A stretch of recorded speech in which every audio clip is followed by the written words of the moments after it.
मुंबईमधील centre heart ठिकाण समजलं जाणाऱ्या दादरमध्ये एका आश्चर्यकारक घटना घडली आहे। दादर रेल्वे स्टेशनचा परिसर हा नेहमी गर्दीने गजबजलेला असतो।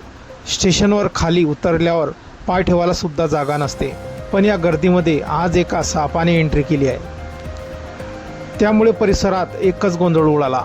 पण या सापाला पाहून लोक घाबरून गेले आणि सैरावैरा पळू लागले। पण तेवढ्यात एक तरुण धाडस करून पुढे आला आणि त्याने जो पराक्रम केलाय तो बघून तुम्हीही तोंडात बोटे घातल्याशिवाय राहणार नाही। मित्रांनो, दादर रेल्वे स्थानकाबाहेर पश्चिम भागामध्ये फेरीवाले आणि भाजीपाला विक्रेत्यांची कायम गर्दी असते। अधूनमधून पालिका फेरीवाल्यांवर कार्यवाही करते, त्यामुळे फेरीवाले हे काही काळ पळ काढतात। पण याच काळात दादरचे रस्ते मोकळे होतात। आज शनिवारी पालिकेचे कर्मचारी दादर रेल्वे स्टेशनच्या परिसरात ठाण मांडून होते, त्यामुळे फेरीवाल्यांची गर्दी कमी होती। पण याच वेळी संध्याकाळच्या सुमारास एका सापाने या परिसरात एंट्री केली।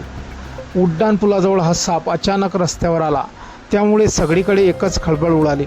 आधीच संध्याकाळचा वेळ आणि त्यात लोकांची गर्दी, त्यात सापाने एंट्री केल्यामुळे एकच गोंधळ उडाला।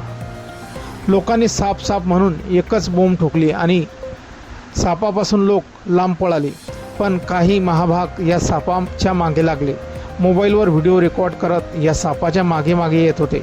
त्यामुळे साप बिथरला आणि उड्डाण पुलाच्या खाली आला।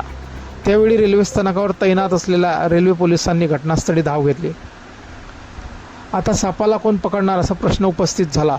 त्यावेळी काही प्रवासी, एक तरुण धाडस करून पुढे आला।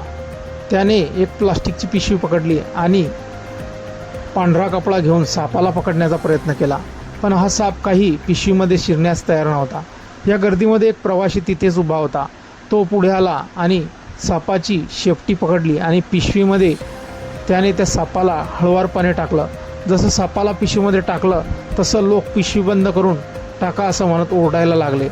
काही जणांनी या प्रवाशाच्या धाडस पाहून टाळ्यासुद्धा वाजवल्या। पण या सापाच्या दादरसारख्या परिसरात काळ स्टेशन परिसरात गोंधळ उडाला होता। पण तरुणाने दाखवलेल्या हिमतीचे हा साप आपल्या पिशवीत टाकला आणि सर्वांनी निष्ठेचा श्वास सोडला। मित्रांनो, आपली काही प्रतिक्रिया असतील या व्हायरल व्हिडिओबद्दल आपण कमेंट बॉक्समध्ये देऊ शकता। व्हिडिओ आवडल्यास व्हिडिओला लाईक, जे मित्र चॅनलवरती नवीन असतील त्यांनी चॅनलला जरूर सबस्क्राईब करून घ्यायचा। मित्रांनो, धन्यवाद।